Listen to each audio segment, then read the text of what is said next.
কৰি বিখ্যাত হ'ল। মই আশা কৰিছোঁ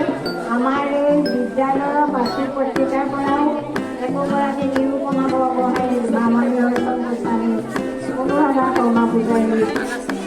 ধৰি নতুন লেখিকা ধৰি মহেন্দ্ৰনাথ শইকীয়া, ভূপেন্দ্ৰ গোহাঁই, অনিন্দ্য কুমাৰ দেৱ চৌধুৰী, নতুন লেখকৰ কামলৈ গৈ জয়ন্ত কুমাৰ দাসৰ নিচিনা, জয়ন্ত নাথৰ ধৰা নিচিনা